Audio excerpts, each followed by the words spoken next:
What's your thoughts on Howard Webb's comments about the no penalty on Sky? Yes, thank you for asking me about that, Adam.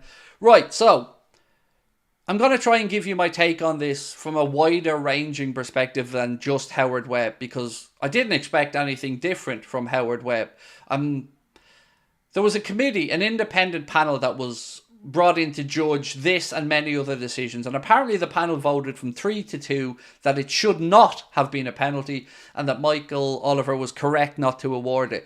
I'm again saying nonsense.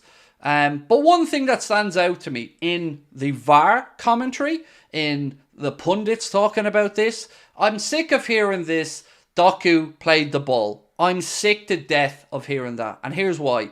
Watch it back. This Doku plays the ball, which is what's said by the VAR operator. That's not true.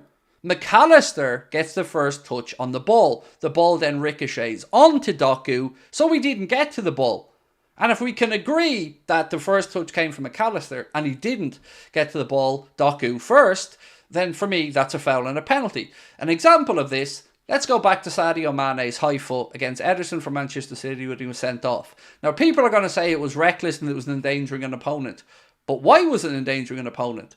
Because Ederson came running in, blindsided Mane, throws his head towards the ball, and Mane had no intent to kick Ederson in the head, but he did, and he got sent off for it, because it was a foul.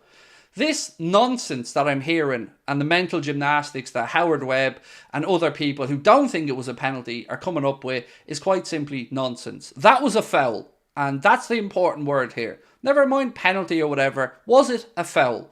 And if we agree that it's a foul, then it has to be a penalty because it's inside the penalty area. So for me, they bottled it. They bottled the decision. VAR bottled it. Oliver bottled it. Of course, Howard Webb is going to come on and defend his referees. Look, I don't see the point of these shows. I don't see the point of mic'd up. I don't see the point of Mike alone being there when he won't press on anything and he won't ask valid questions. The whole thing is just one big circle jerk of, well, let's just get some content out there. Let's make some more money. Let's enrage some more football fans. And let's bring the head of referees on to tell us why the referees got things right every week. I don't like it. It's pointless. And nobody's ever going to convince me that that was not a foul. It was a foul every day of the week. 100% a foul. And the rest is bullshit. All this stuff about the threshold and if it was given, it wasn't going to be overturned and blah, blah, blah. Look, if VAR isn't going to be able to do its job and they're going to hide behind this clear and obvious threshold nonsense, then just get rid of it. What those VAR officials didn't do was give Michael Oliver another opportunity to look at it. So why not do that? Why not say it's a really pivotal point of the game, it's a massive decision with an impact on the Premier League? Why is it when these difficult decisions have to be made that it always comes out that we're on the shafted side of it? Odegaard, handball, clear as day, not even asked to go to the monitor. Diaz goal, clear as day, ruled out. And that's in a game where we had two really dodgy red cards as well. And now this one, another title decider potentially, big decision, referee not even asked to go to the monitor when it's very clear that Jeremy Doku kicks Alexis McAllister in the chest. It is nonsense and they bottled it. That's my take on it. The whole clear and obvious thing is BS, Ben. You're right, because there's no formula for it. Like there is no, this threshold thing doesn't exist. What's clear and obvious? It's open to interpretation. And when anything's open to interpretation, it's open to being abused.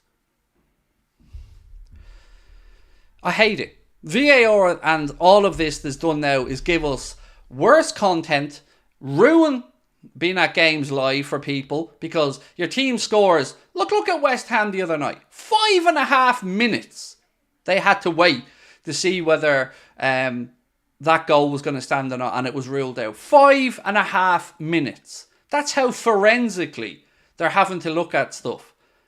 It's nonsense.